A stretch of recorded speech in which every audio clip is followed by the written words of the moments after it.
Fala, amigos da TV Justiça, começa agora mais um Direito Sem Fronteiras. Está chegando ao fim o segundo e último mandato do presidente dos Estados Unidos, Barack Obama. O programa de hoje vai fazer uma retrospectiva destes 8 anos em que o democrata esteve à frente da maior potência mundial. Barack Hussein Obama II é cientista político e advogado, nascido em Honolulu, no Havaí. É também o primeiro negro a governar os Estados Unidos.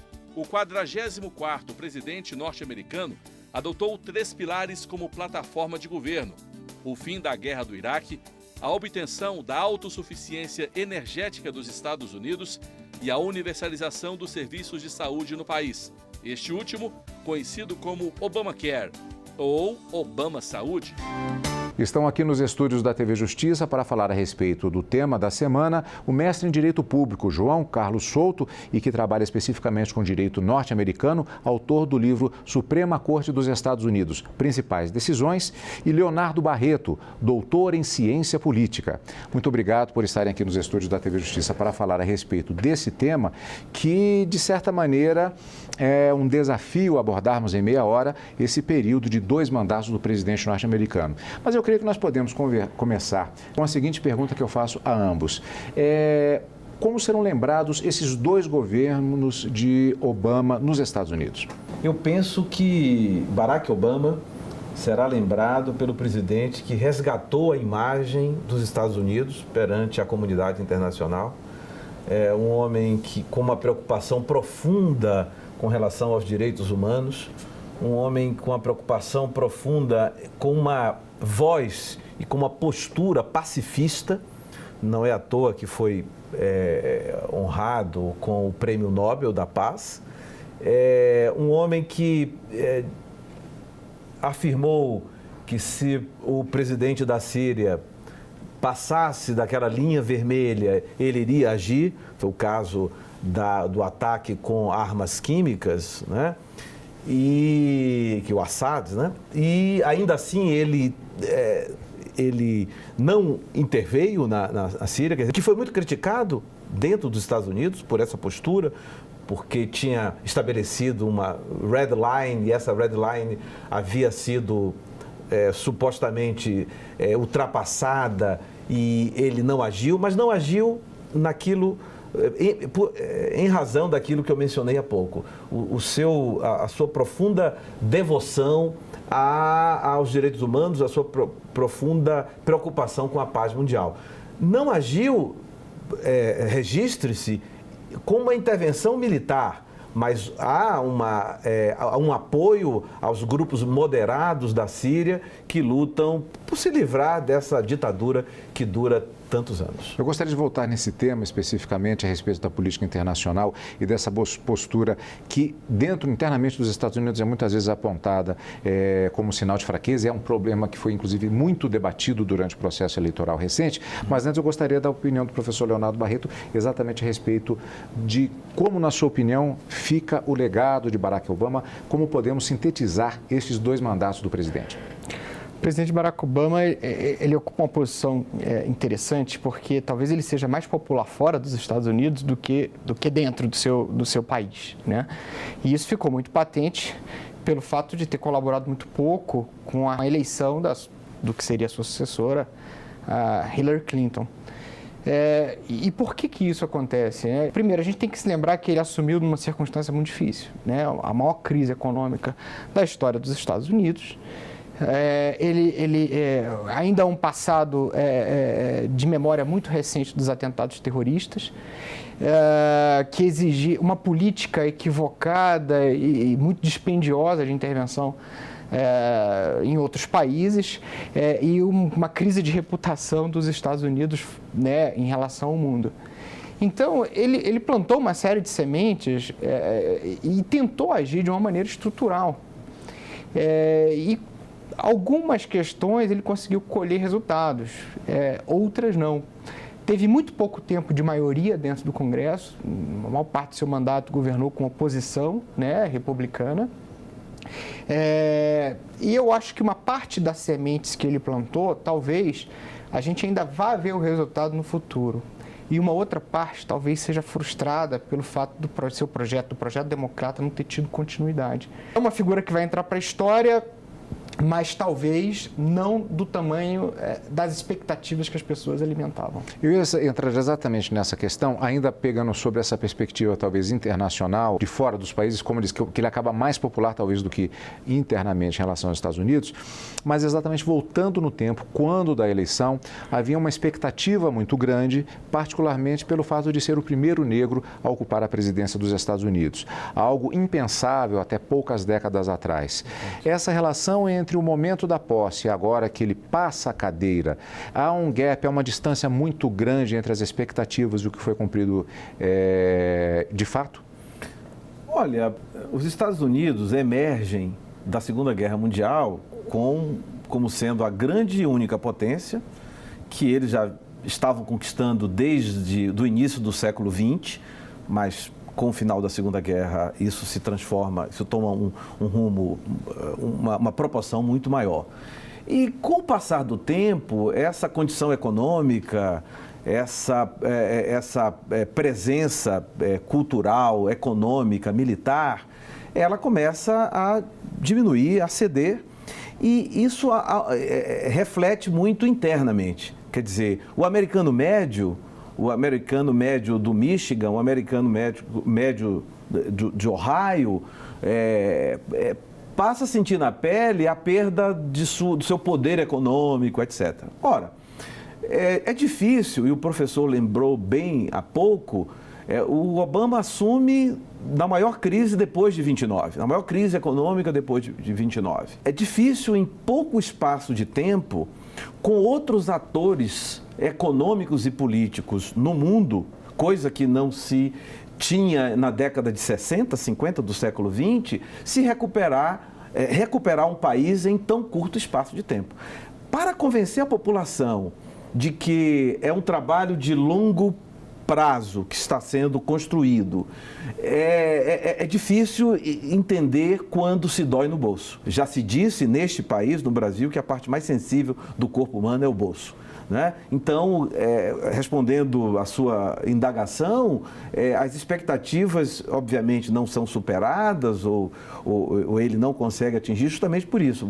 É uma série de fatores, né? Outros atores econômicos e políticos no cenário mundial e o pouco espaço de tempo que se tem para recuperar a economia. Eu quero lembrar que a Constituição dos Estados Unidos proíbe, desde Franklin Delano Roosevelt, a reeleição indefinida. Roosevelt se reelegeu 3 vezes e, a partir daí, houve uma emenda que proíbe a reeleição. Certamente, se Obama fosse o candidato, creio que ele teria condições de vencer, até pelos números exuberantes que ele demonstra, com mais de 54% de aprovação, o que é muito difícil num país nos Estados Unidos, que registra hoje 4,7% de desemprego. Eu vou manter a mesma linha, a mesma pergunta de certa forma, mas acrescentando um elemento a mais, que é justamente o ponto que aqui nós entramos um pouco já na questão disso que às vezes pode parecer para o público externo, é uma coisa um pouco esquizofrênica, é essa questão da política externa, que no caso dos Estados Unidos é extremamente importante, até pelo papel de liderança que eles têm no mundo, e a questão interna, ou seja, para o habitante de Ohio, de Detroit, o que interessa, na verdade, é comida, é o bolso e comida na panela. Ainda na questão das expectativas que existiam em relação a Barack Obama, foi cumprido ainda, inclusive do ponto de vista interno. O resultado da eleição é mais, já entrando no tema de outro programa, é mais pela rejeição a Hillary Clinton do que propriamente, como disse o professor, a imagem de Barack Obama, inclusive no plano interno? Eu acho que tem um conjunto de desafios estruturais que ameaçam o senso comum que o americano faz dele próprio, né, e do seu país. A hegemonia econômica, que hoje está bastante questionada pela ascensão da China, e a questão Obama não resolveu, buscava inclusive gerar uma área de influência agora na Ásia e na costa do Pacífico com o acordo, né, de livre comércio. A Europa vive hoje uma situação de desagregação muito forte com a saída do Reino Unido. A Rússia protagoniza uma nova corrida armamentista e uma disputa muito forte ali naquela fronteira do Ocidente, do Oriente. A Turquia, que sempre foi um satélite dos Estados Unidos, acabou ou está migrando hoje para a influência da Rússia. A questão da Síria está fora de controle. O norte da África, apesar de Obama ter tido sucesso em retirar as tropas e minimizar a sua participação no Afeganistão e retirar as tropas do Iraque, o norte da África hoje vive uma situação caótica e a crise dos refugiados um pouco é o resultado disso. Então, assim, por mais que Obama tenha tentado exercer uma espécie diferente de poder, né, um soft power com seu carisma, com toda a sua capacidade, com um discurso correto, e sem lembrar que ele não conseguiu fechar a prisão de Guantánamo, né, apesar de ter restabelecido relação com Cuba. Então, assim, apesar dele ter tentado exercer o poder da maneira que nós acreditamos que deva ser, né, se você buscar os resultados do governo, são resultados modestos, né, para o tamanho das expectativas. Culpa, responsabilidade dele? Eu até acho que não. Eu acho que ele plantou situações, ou tentou buscar soluções estruturais dentro de um contexto de oposição interna muito forte e de um cenário internacional muito difícil, né? Eu imagino até que ele fez o que ele pôde. Por isso que eu acho que talvez fique uma sensação de frustração no momento em que ele deixar a Casa Branca, né? Nós vamos para um rápido intervalo e eu já adianto 2 temas que eu gostaria de perguntar aos nossos convidados de hoje com relação a Barack Obama. Primeiro, a questão racial, primeiro presidente negro dos Estados Unidos, e qual a importância desse simbolismo, se ele é preservado, em uma questão que, na verdade, não é tão interna dos Estados Unidos assim. E uma outra questão que já foi abordada agora, que eu gostaria de insistir também, que é a questão de Guantánamo, logo depois do intervalo aqui no Direito Sem Fronteiras.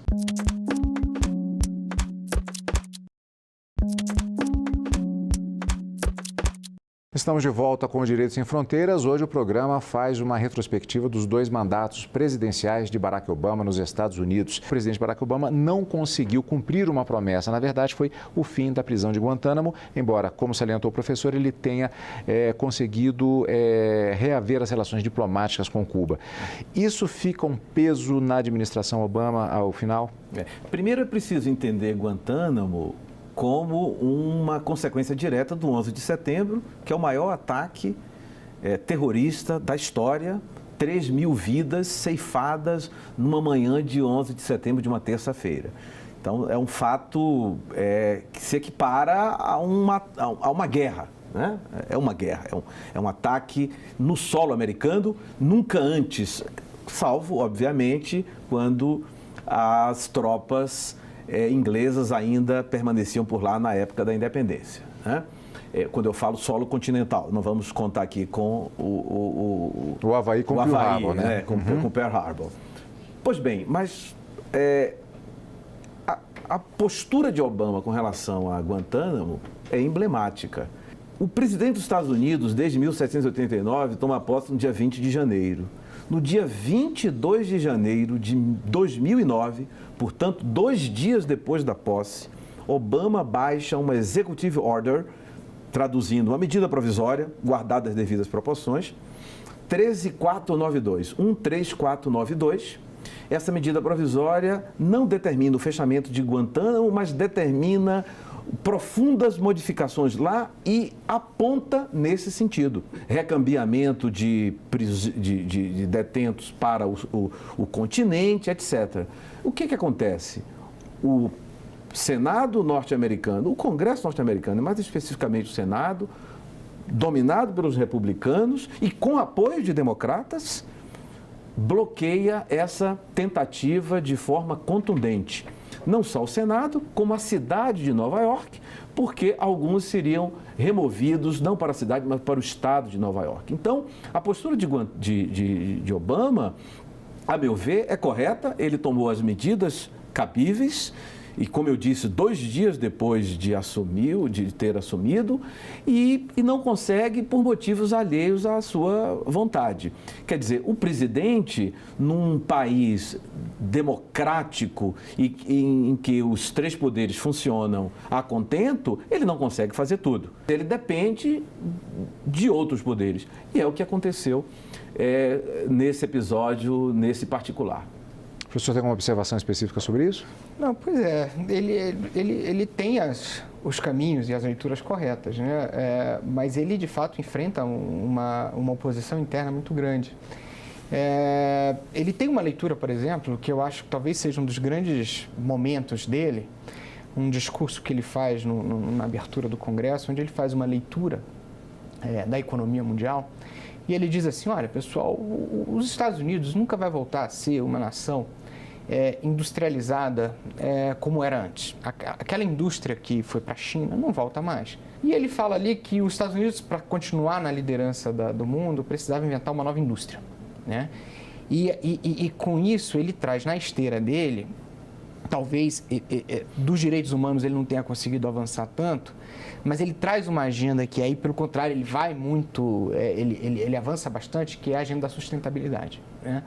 Os Estados Unidos, que eram completamente avessos a pactos sobre clima, passa a ter uma participação muito importante. A indústria da energia limpa nos Estados Unidos dá um salto extraordinário, apesar da controvérsia do gás de xisto. E ali eu acho, nesse tema, eu acho que é onde ele vai brilhar mais, né, e conseguir mais êxito a despeito dessas questões. Por mais que ele não tenha conseguido realizar tudo o que ele imaginou, ele tentou plantar as sementes corretas. Eu acho que esse é uma coisa que vai ficar como uma marca da gestão Obama. Continuo com o professor, passando a mesma pergunta na sequência para o professor João Carlos Souto, a questão racial, e eu volto aqui ao simbolismo do primeiro presidente negro norte-americano. Nós temos uma questão racial muito forte e temos um discurso relacionado a questões, se não raciais, mas a discursos relativos, por exemplo, aos imigrantes na Europa, e essa discussão ela tem se tornado muito forte, talvez até por conta disso também. Como termina o governo Obama em relação à questão racial? Primeiramente nos Estados Unidos, e o reflexo para o mundo? Pois é, a sociedade americana ela é muito complexa, né? Ela é muito diversa, mas ao mesmo tempo ela é muito tradicional. E paradoxalmente, a ascensão de um presidente negro, mas é um presidente negro da elite americana, né? Estudou em Harvard, Columbia. Ele não é necessariamente um presidente que vem ali de áreas pobres, por exemplo, como foi o presidente Lula no Brasil. E ele sai num momento onde as tensões raciais cresceram enormemente, especialmente pela violência da polícia contra negros em alguns estados americanos. Eu acho até que ele não tentou fazer uma gestão racial. Talvez ele sentiu que isso poderia retirar o foco dos objetivos globais que o seu governo teria, né? Mas fica o símbolo, né? Fica a imagem dele, apesar de eu achar que poderiam ter avançado um pouco mais nessas questões. Professor? É exatamente isso. O Obama, ele assume, e não poderia ser diferente, como um presidente de todos os norte-americanos, não é? Do Alasca ao Key West, enfim, né? Agora, ele quebra paradigmas, eu acho que é extremamente positiva.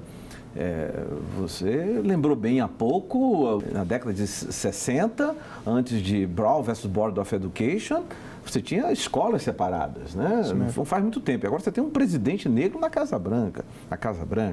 E eu quero lembrar um detalhe importante. Obama não quebra só o paradigma de ser o primeiro presidente negro a ocupar a Casa Branca. Obama quebra o paradigma de ser o primeiro presidente negro da Harvard Law Review. Em toda a história da revista de direito de Harvard, pela primeira vez, o primeiro negro a assumir a direção da revista, ir para Harvard é de grande relevância, né? Agora, ser diretor da revista também demonstra que você é, entre os pares, aqueles que se destacam. Então, ele quebra paradigmas nesse sentido. Eu acho que é óbvio que não resolve os problemas, né? Não resolve os problemas. O radical do Alabama continua radical, mas isso ajuda muito a desmistificar e a abrir portas, e eu acho que a presidência dele caminhou nesse sentido.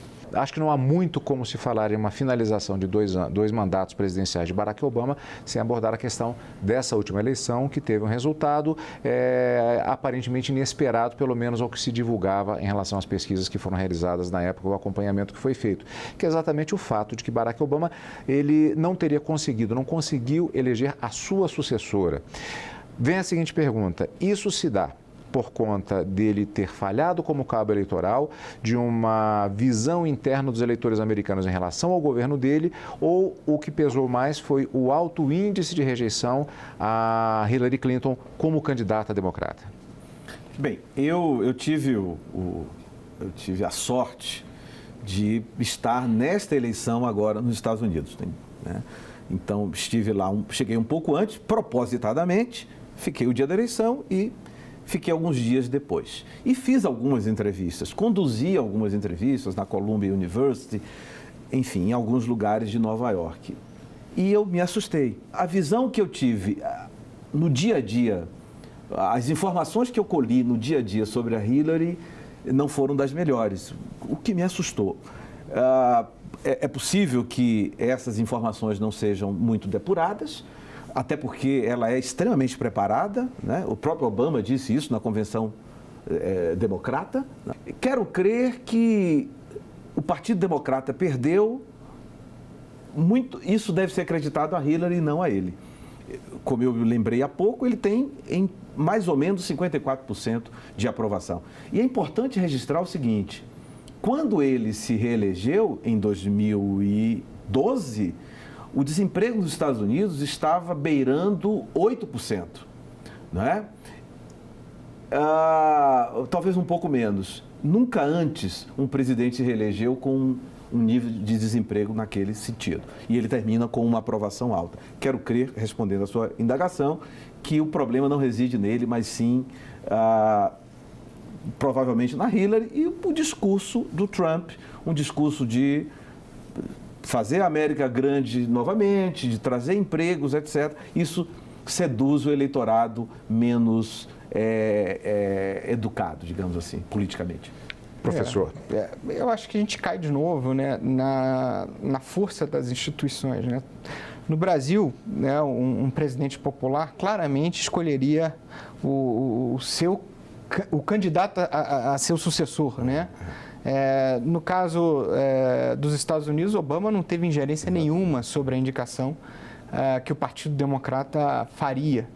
A mesma coisa no caso do Partido Republicano, né? O Partido Republicano claramente não queria Trump como candidato e ele acabou se impondo pelos resultados da prévia.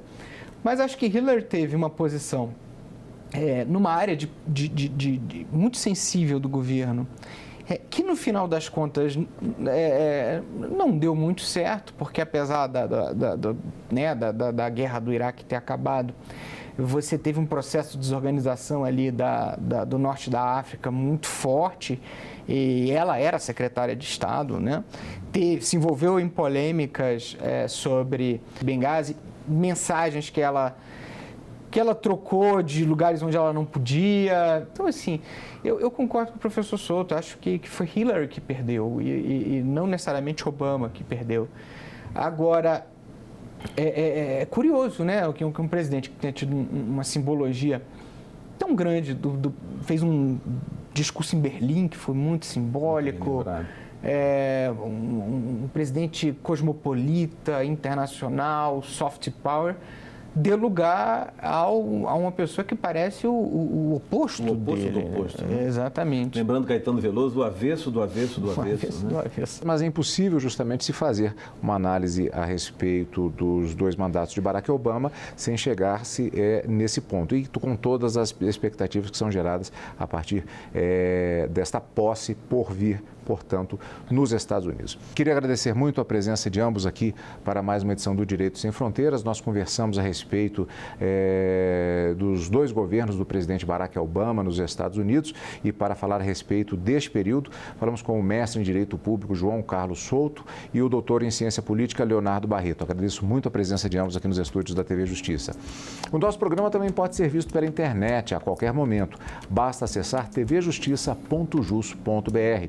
Entre em contato com a gente e mande um e-mail para direitosemfronteiras@stf.jus.br. Até o próximo programa. Tchau!